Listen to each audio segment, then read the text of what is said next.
All right, Jessie, thank you so much for being a guest today on the Holistic Hub podcast. I'm really excited to dive into all things like frequency medicine, bioresonance, and more modalities with you today. Thank you so much for having me. I'm really excited to be here. Well, I always start this question with everybody, but I'm just so intrigued by what brings people to doing the supports that they do for their clients. And so I'd love to hear kind of your journey to utilizing bioresonance and other modalities that you're utilizing with your clients and what your journey was that kind of led to that point. Yeah, so I feel like I have a very similar story to many practitioners. I kind of went through my own health crisis in my 20s. At this point in time, I was actually a speech pathologist. So went to school for that, always had a passion for pediatric care. But somewhere around 25, I started having massive digestive issues. I couldn't eat anything without being very sick. I didn't know anything about holistic health. I truly was like the definition of doing everything standard American. So went to my doctor, was told, medication's your only option, and this will be like a lifelong thing you'll do. And I'm so grateful that I had the wherewithal to question that, to pause and say, I'm really young. I feel surprised that I have to be on medication forever.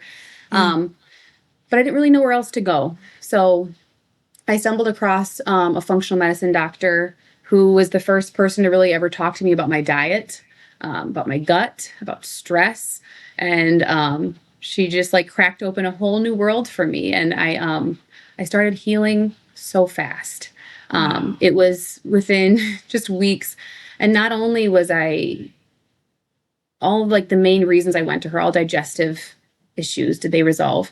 These chronic lifelong type of ailments that I had always dealt with were disappearing. And I joked with a lot of my friends that I was like a 20-year-old with arthritis, like felt like an 80-year-old in my body. And I always attributed it to just being in some car accidents. And I was like, I'm just going to be a person who has to take pain medication at night to sleep because that's just what happened to me. I'm just very inflamed and I'll always be that way. And like all of my joint pain melted away. My sleep improved. Pretty much any facet that wasn't operating optimally changed. So I was hooked. I was just, completely fixated on anything health and wellness. Anything I could get my hands on, I wanted to learn and understand. Felt like there was this secret world that I just became a part of that nobody else around me really knew about. And it bothered me. So, fortunately or unfortunately for all the people around me, I was just experimenting on everybody. Try this diet, try doing this. And everybody had fun. I should say most people had fun being guinea pigs. Maybe not everybody. I love it. I scared a few. And it was so cool to see the ripple effect just, across the board. And, at this time, I realized that, people were often asking me, well, what are you? What credentials do you have? And I always felt kind of odd saying, I'm a speech pathologist. It didn't really match up with all the things that I was talking about. So I went back to school to become a health coach in 2017. And I just literally haven't stopped being in school since then. Aww. I am constantly taking courses and trying to learn different ways to serve the people and the populations that I work with. I think of myself as a forever student. There's just nothing that I don't want to study when it comes to holistic living and health. And I can remember the time I first stumbled across bioresonance and I thought it was the weirdest thing. I was like, that's made up. That's not scientific. That's woo-woo. And I think I had to watch it for like a year and a half before I had enough seeds planted to try it on myself. I always experiment on myself first, I would say. I was so impressed. I was so like irritated. Like, Jess, why were you so convinced that this was invalid? So all my friends and family had to do it. And then I had to, sign up for classes to become a bioenergetic practitioner. But I I just fell in love and, been doing it ever since.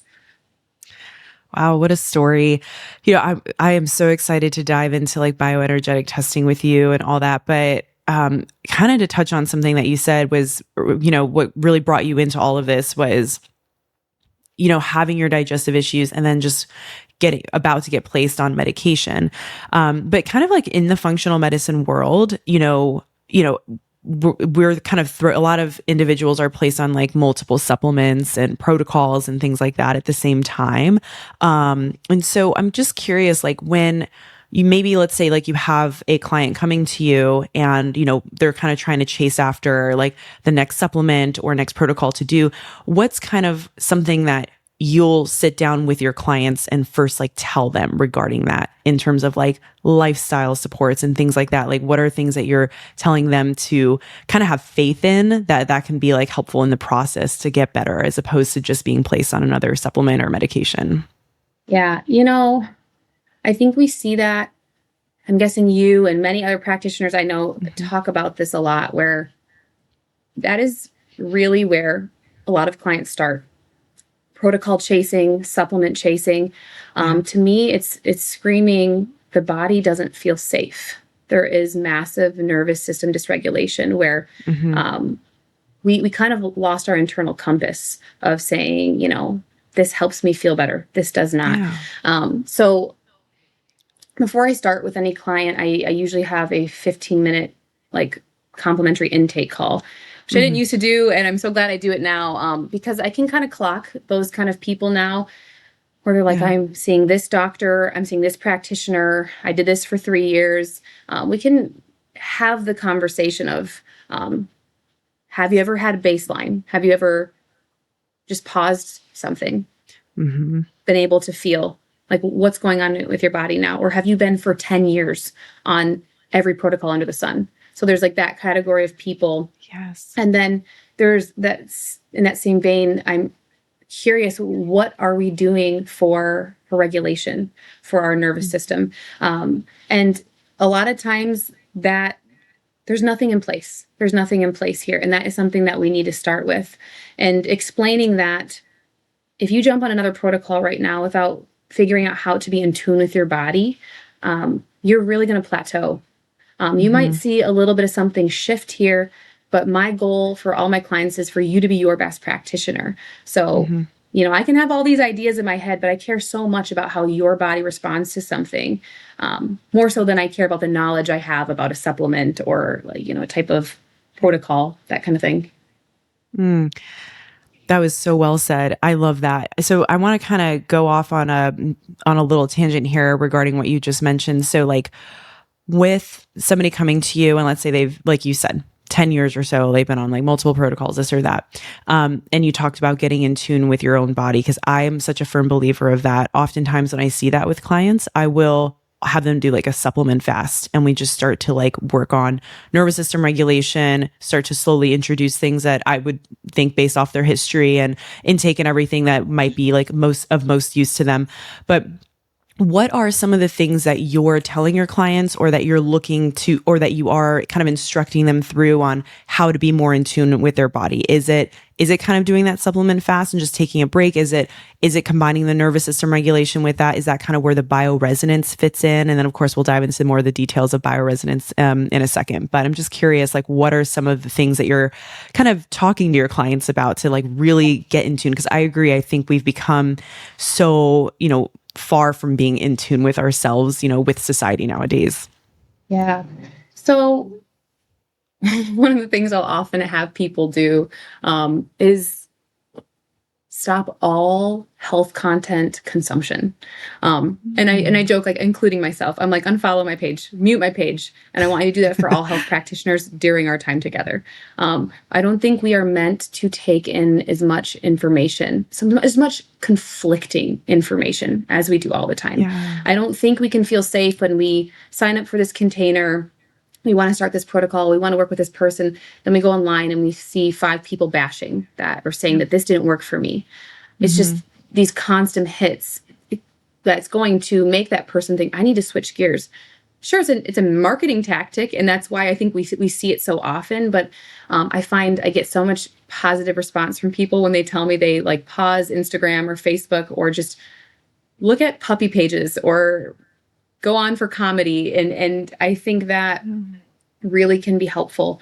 And then it doesn't have to be massive. I tell people these shifts don't have to be this hour-long meditation where you are connecting to your body.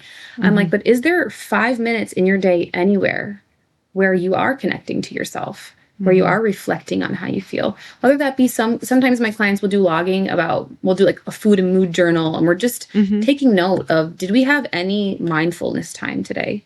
Did we move at all today? What did we eat? How do we feel? Just a couple questions that we can kind of guide ourselves back to ourselves. I think with our culture and the way society is right now, most of us aren't making time for those kind of things. And if we can start to plug in small things like that throughout our day, we kind of build this momentum. And I find people can come back to me and say, I didn't really know how to answer this question last time, but now that I've had time to think about it, and now that I've plugged in some time to reflect, I've noticed X, Y, and Z. Oh, amazing.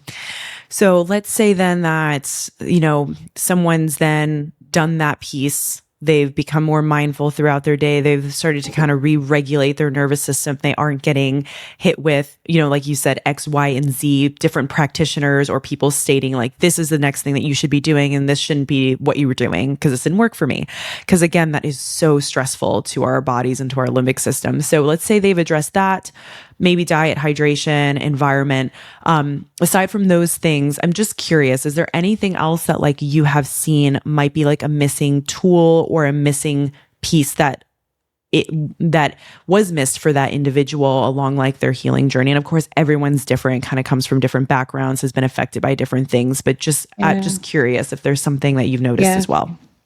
Yeah. So I wish there was just this one puzzle piece, but you probably know that I find the puzzle piece that is often missing for the person is the thing that they aren't doing, the thing that they have resistance towards doing.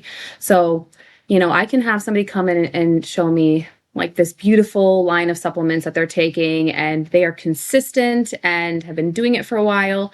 And then when I ask questions about the diet, we like crumble. And, we got to go there. We need to work there.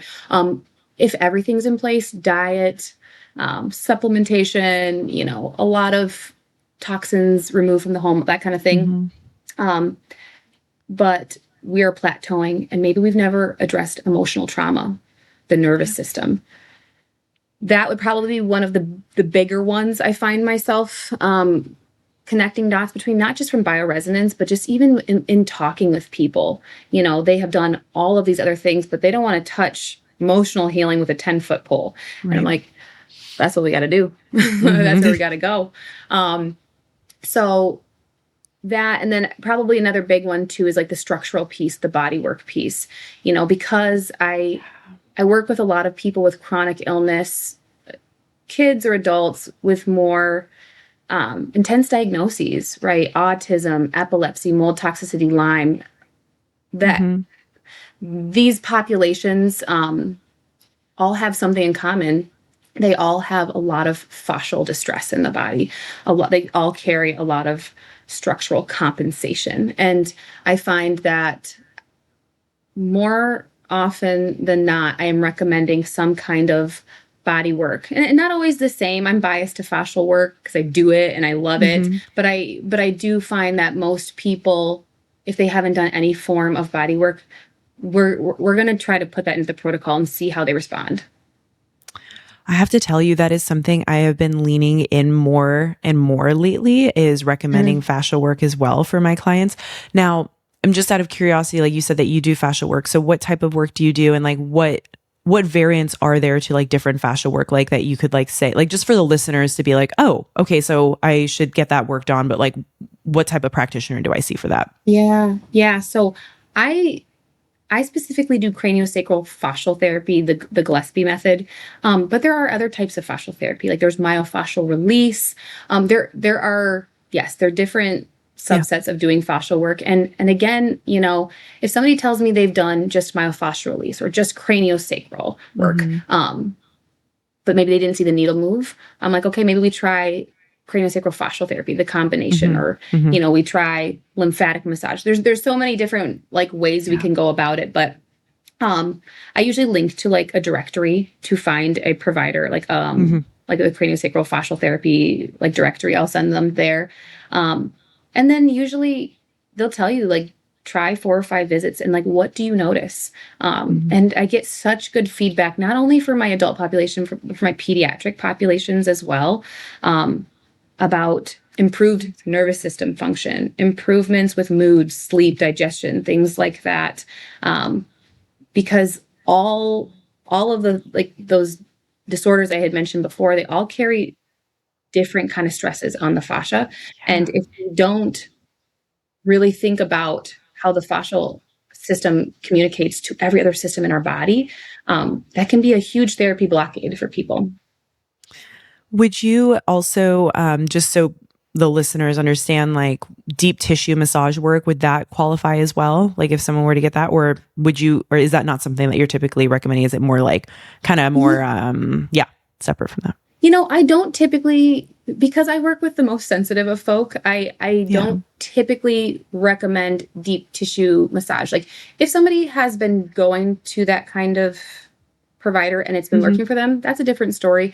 Fascial work is, you know, especially with craniosacral fascial therapy, it's much gentler, it's less forceful, and it's also following the body's cues, whereas some of these other modalities are inputting certain kinds of pressure on the body. This is learning how to listen and follow the responses of the fascia and the craniosacral system. So I find that because I work with mast cell and I work with Lyme and I work with PANS and PANDAS, these people really need to start with this gentle approach. Otherwise, we find them having these massive Herxheimer responses or feeling worse after body work. And that's not how it's supposed to be. Yeah, I'd 100% agree with that. And we know, like, when it comes to, you know, especially those that are highly sensitive, like with mast cell activation syndrome, like vibration or deep tissue work, like things like that can actually be a big trigger for people. So I'm glad that you touched on that piece with like the mast cell activation. So I would love to really dive into bioresonance. So can you explain like what this is? Like what does this even involve for people? Can you do this? Like what's kind of the methodology behind it? Yeah. So because I can remember thinking how weird bioresonance and the biofield, I remember seeing it and thinking, this is crazy. I feel for people when I'm first talking to them. I can see the look in their eye. I'm like, you're like me and you don't believe in this, and that's okay. Just let me do a few analogies and see if we can get you to a better place of understanding. But you know, what I like to explain to people is we have this physical body and then we have a biofield. So the analogy I like to use is oftentimes like a computer analogy. So we have our physical body, think of like as hardware. So the computer screen, the monitor, the keyboard, things we can see, feel, touch. And then you have the biofield, which is going to be more like your software, kind of telling the hardware what to do. Think of it as a really complex matrix of communication systems. So we have electrochemical, electrical, and biochemical signals all around us that communicates within our cells. It's just a very vast signaling system. Before anything happens in the body, there is a signal shift. So I tell people Bioresonance 101, energy is the precursor to physical matter. And that usually helps people kind of grasp what I'm talking about. But before you have a hormone change, before inflammation can rise in your body, there is a subtle signal shift. And that's all part of the biofield. And bioresonance is really a tool to measure stress in the biofield. So what causes stress? You know, toxin, pathogen load, nutrient deficiencies, emotional states, all of those things can create stress on our biofield. And bioresonance is going through and it's looking for what's stressed. Every single organ system, every nutrient, emotional state has a frequency, and we can measure that. Awesome. So then how do you measure that then? Is it a Yeah. handheld device? Is it How do you? I know of different companies that I know I can't remember the name right now, but I know you can send in like a salivary or like a hair sample or something, and then they can also measure through that way as Yeah. well. So like what possibilities are there, and like what have you found, I guess, maybe to be the most accurate? Yeah. So, um, so I use the Quest 4, and what we can do is we can either, like, I have it sitting right next to me. We can be holding these probes. We can be holding probes Oh this yeah. way, or we can be sending in samples, like you said, DNA samples, hair, saliva, and nail. You Okay. know, our hair, saliva, and nail don't just contain like genetic material, but they contain our own like frequency blueprints. Even when they are detached from our body, we still carry that resonance, and we Mhm. can measure that. So I think of it as like a biofield access point when we use Okay. DNA samples. Okay. And so when, let's say somebody is wanting to, like, they don't know of a practitioner near them where they can physically go to utilize the bioresonance or the Quest 4. So, are there different companies that like utilize like different bioresonant modalities, and you want to make sure that they're utilizing like specific ones like the Quest 4? So because I don't know how many Yeah, different like options are there for these yeah. like modalities. There are there are so many options, and I same thing with like practitioners and like their level of understanding with the technology. I tell people, um, not one is so wrong. Not one is the only way. But I usually encourage people before doing this kind of work. You can ask for sample reports. Like, what information are you going to glean? Because I Hmm. think of some companies might only tell you a little bit about the nutrient imbalances, and they might tell you a Hmm. little about organ systems, but they might not go into the emotional states, run emotional Hmm. scans, and give us so much more information. And if you're looking for more of like a comprehensive bioenergetic blueprint, I would be asking those kind of questions, like, what information can your machine give me? There are more, just like I would explain it as, like, destructive frequency machines. So we can Hmm. have healing frequencies like SAR codes coming into the body, or we can have destructive frequencies like Rife frequencies. Some people will only use like a Rife frequency machine. But what I like about, like, in particular, like the Quest, is we're kind of looking at all the different kinds of frequencies and what is your body asking for. Okay. So I just usually urge people to ask questions about what kind of information are they going to receive. Hmm. Um, and, do you get a good feel from your practitioner? I think those two things are an important Yeah. combination when starting this journey. So then let's talk about like the report that somebody might get, let's say from you, for Yeah. example. So it's looking at all these different organ systems. So what might like a sample report look like? So is it separated into those, like into certain categories within each organ system too? And then you have the emotional aspect as well. Like what is kind of like popping up for people? Like will it show like food sensitivities or like foods that are best for this individual to be consuming because it seems like it's what matched best with that person? Like just to Hmm. kind of get like a little overview of like what someone can almost like expect to see on these panels. Yeah. Yeah. So, like, for some people, and that would be another good question to ask, is like, when you're running a bioresonance scan, are they just going to give you like the raw data and you just see, a couple pages of signatures? Or are you going to get like a special PDF that's built out for you? So the way Okay. I do it is I have like a PDF that's made, and it's broken up into categories. It's going to have like a digestion category that will go over things like food sensitivities, nutrient imbalances. I have a nervous system section. We're going to go over if any emotional blocks came up, any flower Okay. essences or things that the body's asking for. Yeah. Neurotransmitter imbalances, things like that will come up here. There's going to be cellular health supports, and there's going to be like a toxin burden. And then Hmm. I always have like a separate page just for like an emotional scan where we go Yeah. really deep into that. Um, I myself, like, the way I like to do things is I always run like methylation and neurotransmitter scans just to get a gauge on where a person's at, Yeah. because I work with very sensitive folks, and I find that if I start supporting neurochemistry, if I start supporting mast cells, if I start supporting Yeah. nutrients that are depleted, we can handle detoxification so much better if we get some of the stability and safety in the body first. We can move into that. Whereas these people might have said, I tried detox before and it failed, or I was a wreck. So not everybody is going to structure the reports the same way, but that's why I like to share a sample report with somebody if they're curious about like what they'll receive.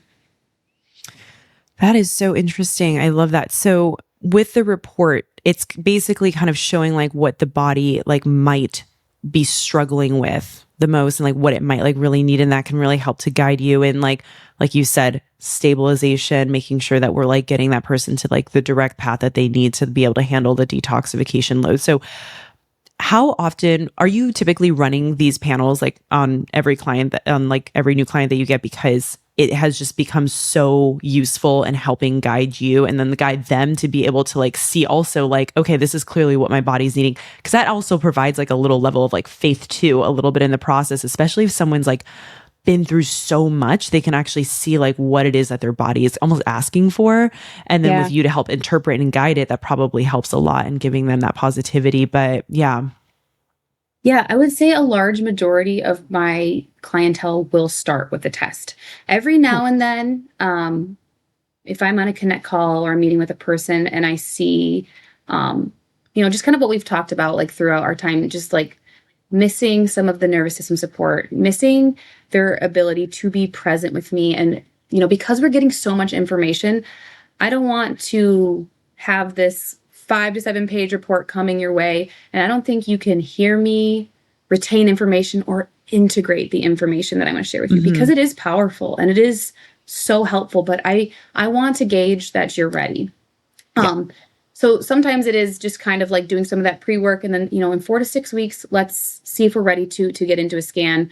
Or if somebody comes to me, they're like, I'm eating the standard American diet. I don't filter my water. I, drink coffee all the way up until bed. I might be like, there might be a little bit of foundational supports we can start with. Sure. But, I find that even those people who don't have everything dialed in can still benefit from it. And, I had a good example of this, a couple months ago, someone started with me and I was reading her intake form and I was just like, man, I wonder if she should have started with health coaching instead of, with a scan. But by the time we were going over her scan, she was so motivated by what she was seeing and her results. She just did every single thing that we talked about in her plan. And it was funny. I met with her earlier today and, I was just thinking, she's just come so far, she, in her intake form, she's on a laundry list of pharmaceuticals and all of these things. And she's working with her psychiatrist now to get off her SSRIs. And she's telling me she's feeling the best she's ever felt. And, so I was humbled because I remember initially thinking, we really probably shouldn't even jump into testing, but for her, it was motivation. Great. It was data that she could see. And, she's changed her diet and she has started supplements and she's making time for joy and fun. And she wasn't doing, those things before. And she's really encouraged to keep going. I think that data can support a lot of people if they're feeling stuck. That's very inspirational. And again, absolutely. Because a lot of times like the individual's really dealing with like, environmental toxic burden or like mast cell activation syndrome. They've been through the ringer with, their own symptoms and illness, but also just like, trying to do all the different protocols and do all these different things. And potentially, just it may have been like too much for them instead of like taking a step back and just kind of seeing like what their body's asking for. And then like what you mentioned just in the very beginning, which I really love is foundational, is like making time for like some joy. How do you feel in your own body and how's your body reacting to things? So I absolutely love that. So then with the bioresonance scan, do you work with clients like and other individuals also doing bioresonance scan like this? Just curious, like, can you do your work with that like telehealth, or does it have to be in person to utilize like the specific one that you have? Yeah. So 95% of my clientele are all virtual. So I work with people all throughout the country because most people will do like the DNA sample type of way. I will support some people locally, but for the vast majority of my clientele, it's all done virtually. Okay. And So do they send the sample to you or they send it to a different lab? Oh, okay. And then so let's say they send like a hair sample. So how do you measure that with the bioresonance? Like, is it like you just like lay it on a specific platform for like 30 minutes and then it can, wow, that's Yep. amazing. So you are going to be putting the DNA on a test plate. And then depending on what kind of test you're running, it's not always like 30 minutes. The Quest, I think, has like 40,000 different signatures it's testing against. So, Okay. that first test can take a little while, and depending on what other tests you are deciding to run, because I Okay. might go in like, there's things I always want to look at. I always want to look at like the info, the nutritional scan. I always want to look at the emotional scan. But then I might not have had any idea that there was going to be like tons of adrenal stress, or the small intestine is so taxed, liver, gallbladder, Yeah. not seeing any balancing here. So then we can request breakout scans from there, and we can do a little bit deeper dives into certain areas of the body.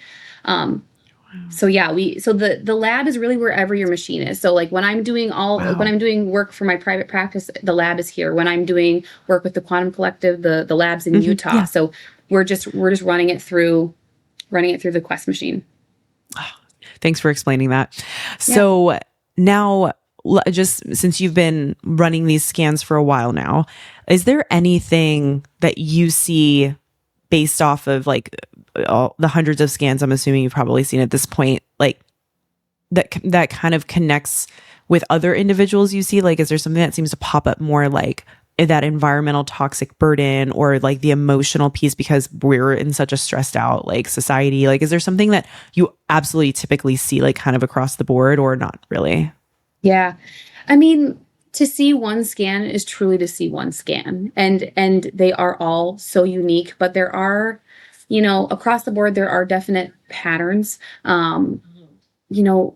Nutritional deficiencies, I think, run rampant right now, whether that be from the stressed out type of lives we're living, the quality of our soil, the quality of the food that we're eating. I find that I'm always seeing some kind of, whether that be focusing on vitamins, minerals, enzymes, fatty acids, like there is just nutrients to be prioritizing.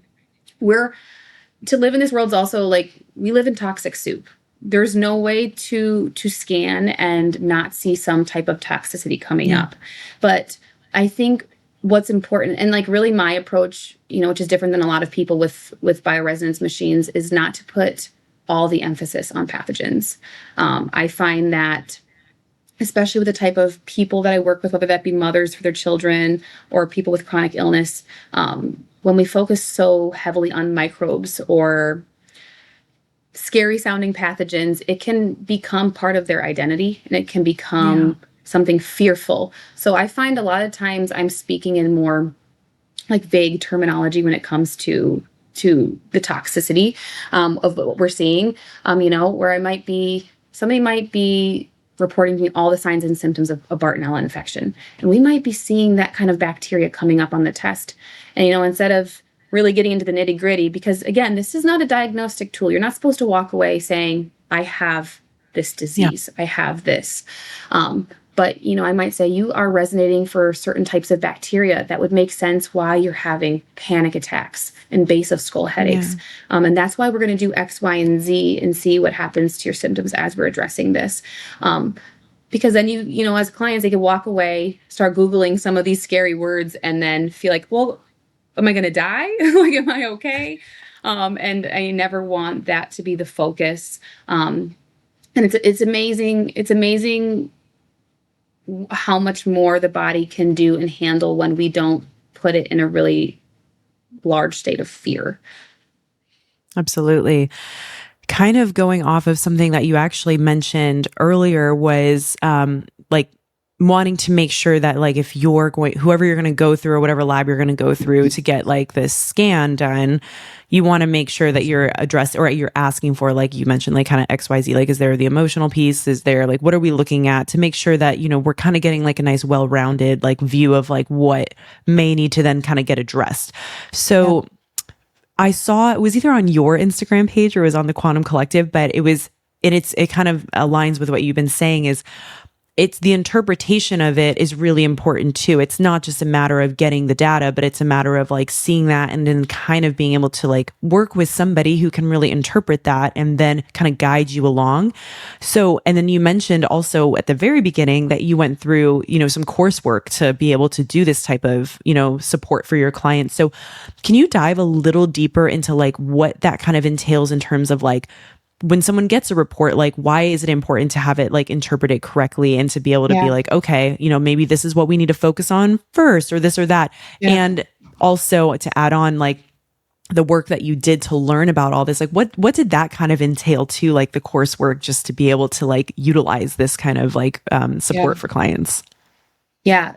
Great questions. So I'm trying to think of even where to start. Yeah. It's been a long journey with education, and it wasn't, I found myself talking with somebody about this recently, and it's just been, I wish there was like a very succinct, simple path. But when it comes to getting a report, why you don't want to just get one and not have a practitioner interpret is because, on our end as practitioners, looking at the raw data, is there's dilutions. And these dilutions are going to tell us different things. They're going to tell us if something might be appearing more physical in the body, if something looks more generational, more emotional, or if something is fluctuating in the body. So for example, maybe B12, the vitamin is popping up, is a high or not utilized properly dilution. Somebody might just read B12 and say, I need that. But actually, you might be taking the wrong form of B12. Your body's communicating that it's high or not being utilized properly. And then guess what? You just start taking more B12 and then you're feeling worse. You don't know why. Because that person needs to interpret the dilution for you and say, oh, you know what? You are taking methylfolate or you are taking methylcobalamin. And we might actually want to switch you to some methyl-free options. We might need to pause these for a little bit, focus on diet, and then reintroduce. Or maybe you don't have enough of certain minerals to utilize some of these B vitamins properly. We want people to be able to understand those things. Without training, you're not going to be able to know what to do with that data. And in terms of like education and training, what I would tell people, especially if they're kind of getting into the bioenergetic space, it's, a lot of mentorship, I think, is helpful. Working with different people who own quests or have been bioenergetic practitioners for a while. And I probably have studied under like 4 or 5 different bioenergetic practitioners, all with very different styles. And you still have to put your own flair to it, and you still have your own way. But I have taken little bits and pieces from all of these people. And then, I've taken like Lauren Baca has a really great bioenergetic course, Innate Body Academy. It's like a 6-month course, really going deep into the quantum space and really what the science is behind this and how to interpret, read, scans, things like that. So there are options out there. There's mentorship options. I know Quantum Collective does a lot of mentorship too. We have like bi-weekly trainings right now where people can come in and we are reading scans with people and we are talking about what we see and how we would interpret that data and maybe the approach we would take. We've got all kinds of people and they're homeopaths or other like maybe new bioenergetic practitioners. And I think that the more you kind of dip your toes into different styles, it's going to be helpful. And then always making sure whoever you're working with has some kind of background in holistic health. Anybody can buy these machines, anybody can buy them.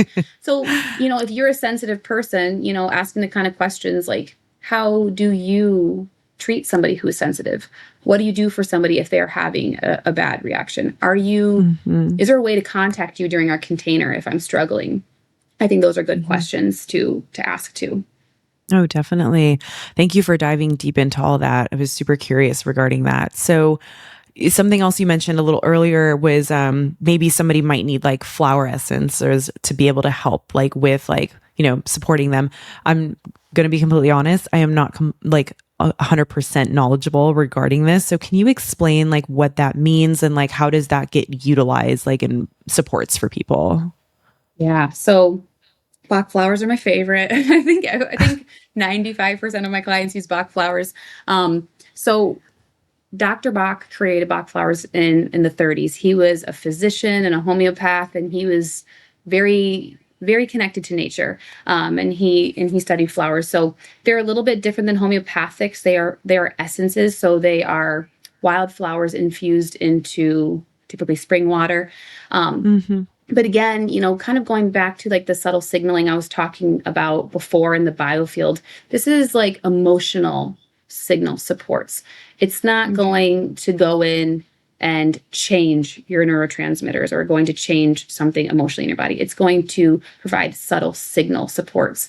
So, you might find that somebody, we see them resonate on scans often. So that's another piece of why we use them a lot is many people have emotional things coming up, and then flower essences test really well for people. So, if somebody had just gone through a massive trauma or shock, we might see Star of Bethlehem, the type of Bach flower, resonating in a super high physical dilution for that person. So what we can do is we can take your emotional scan and we can imprint it into that Bach flower, which I do for, like I said, like about 95% of my clients are getting either like an individual Bach flower or maybe a combination of these flowers. They work together synergistically as well. So it's a very gentle nervous system, emotional support for kids and adults. There's no age you can't use them. I have infants using Bach flowers. It's a really beautiful, gentle modality. So a few questions based off of this. So what is it like a liquid? Or is it like, is that what it's like? And then they just add like whatever the dosage is, like to water, or to like they hold it under their tongue, or like what's kind of like how do they utilize it? Yeah. So you can just put it right into your water. You can put them right into your mouth. For some people, I have them like carry them in their purse. And, if they're going through a hard time, like I want you to pull them out as needed. And like, depending on, sometimes I'll have a particular Bach flower for a kid that maybe is struggling with transitions. So I'm like telling the parent, like, carry that Bach flower. Like if they're going to struggle with going to school or getting dropped off at daycare, you can strategically use that as needed. And they're just so gentle that I find my parents slowly like collecting many of them and using them for all kinds of reasons. Sounds like a great support to kind of utilize, like for individuals too that are like highly sensitive and just like with mast cell or histamine issues, and just might need something like super gentle to kind of start telling their body like things are okay, working into the transition to while you work in the next phase of things, right? But being able to support them in the beginning. Definitely. Oh, that's wonderful. So what you mentioned something about kind of like imprinting frequencies. This is actually a question I meant to ask you a little earlier, and I totally glossed over it. So what does that mean exactly? Like, so you mentioned that kind of like with the Bach flowers, but is there other ways that you can imprint frequencies for things and like support your clients with that? Yeah. So when we run a scan on anybody, whether we see a fungal signature or a hormonal signature or a nutrient signature, there's always a balancing frequency, a type of coherent frequency that comes alongside it. We can imprint those into so many kinds of vessels. Like I used the example of Bach flowers before, but you can imprint them into different types of homeopathics, into blanks where there's no homeopathy, more just like water or alcohol based. You can do, I use patches a lot where you can wear them. But you are taking these, because the bioresonance is measuring where there is incoherence, right? These frequencies are meant to bring subtle shifts to help the body get back to homeostasis. So we take those corrective frequencies, oftentimes imprint them into a homeopathic or a patch, and then the body is just getting these subtle cues how to recalibrate. And how does the imprinting process work? Like, is it like, if this might even be like a silly question, but like, is it like within the, like, so like, let's say you're using the patch. Let's use that as an example. So how are you imprinting a frequency on that? Is that using the bioresonance device? Is it like, is there, okay. And do you like, how does that work though? Like, are you laying that with like their hair sample, or how's that work? You would set it right onto the test plate, and then you can get really into the science. There's a certain amount of, your body will test for like the time and like, the type of like dilution that you need. Like there's a lot of specifics that go into it based on what your body will provide, what we call imprint instructions. So then, it might be that on your emotional scan, it's asking for 5 minutes to imprint these frequencies. It might say 45 seconds. So we're using what your body's communicating to imprint into these vessels. You know, some people do lasers, or there's so many ways you can imprint. For my really, really sensitive people, I like to use things like patches, but you know, a lot of people will use homeopathics and things like that too. Thank you for explaining. I understand now. Yeah. I was like, what does that mean? It's confusing. It's confusing, Yes. you know? Thank you. Yeah. I get But it. it's amazing. This is so fabulous. It's so interesting. I love all of this. So, you know, and again, going back to the flower instances, what kind of really drew me to that, I think I saw it on your Instagram page saying how much you love Bach flowers. And actually I had a absolute lovely visceral manipulation therapist who like a few years ago who absolutely like saved me from this one symptom I was having. And she was so wonderful, but she was talking to me about Bach flowers. And I was like, I looked into it, but I didn't understand it. And she was explaining it to me. But you know, over time I kind of forgot like what, you know, it was. But so when I saw that on your Instagram, I was like, I have to ask her about this because that's so, and she was very like, she loved using that with like her own clients. So yeah, I was very interested in that. You know, whether or not you are someone who has like a bioresonance scan to guide you and be like, wow, I'm testing really strongly for agrimony or gorse or whatever. Yeah.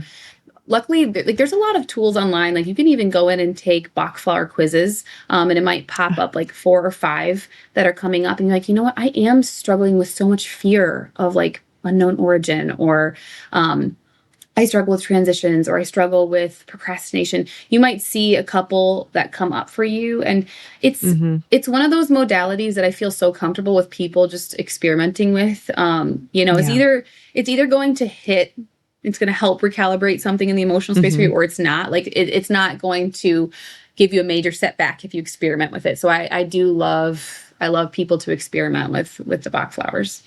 That's amazing. Thanks for sharing that. So kind of on the topic then of, you know, different modalities that we can be using, like, is there any other like treatment, like protocol supports or like treatment modalities or energetic frequency healing devices or anything like that you also like have found like that you like to use in conjunction, like with, you know, the bioresonance and things like that?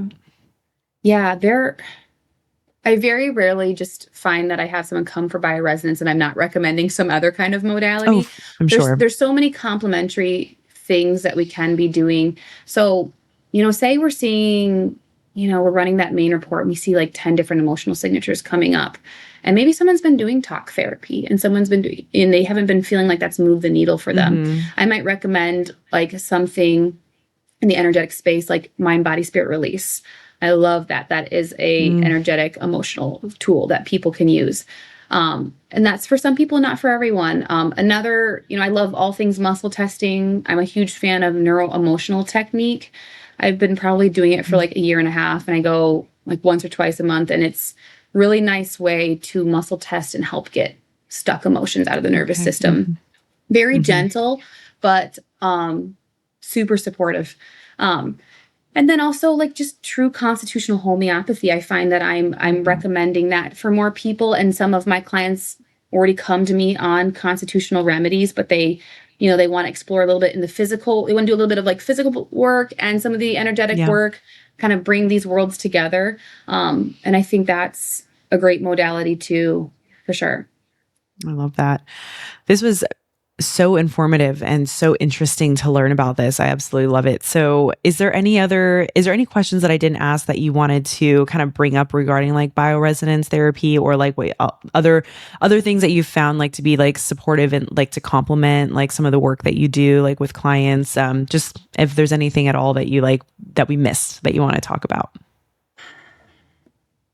I think we've hit a lot of the modalities that I like.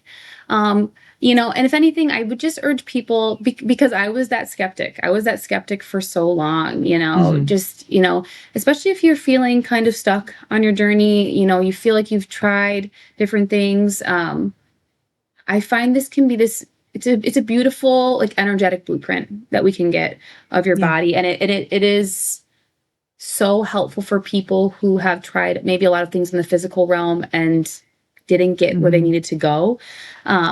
I have so many people who are skeptical right away, you know, off the bat, just tell me how amazed they are with what kind of information they are seeing.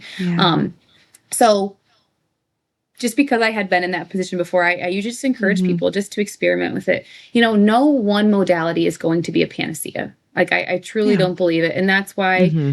I very rarely just say, when you come work with me, I'm not, it's just going to be you and me together. That's why I'm like, do we Yeah. have, a body worker involved? Do we have someone for emotional support involved? And um, I just like to remind people there is no such thing as a panacea tool. My Yeah. goal for all my clients is to get you to be your best practitioner, for you to be back in your body, and living your life again. Like that's the main goal. Amazing. Thank you, Jessie. This was so informative. I can't wait for people to listen to this episode. So, where can people find you, work with you, and just, yeah, where they can find you on social as well? Yeah, so you can find me on Instagram at roots.health and wellness. I have a link there where you can sign up for a free connect call just to see if we are a good match for each other. I also work through the Quantum Collective doing bioresonance. You can find me on the Quantum Collective Instagram or the website. And if you're local to West Michigan, you can find me in Thanks. person too. All of those things can be figured out through the connect call, but there's a lot of different ways to work with me.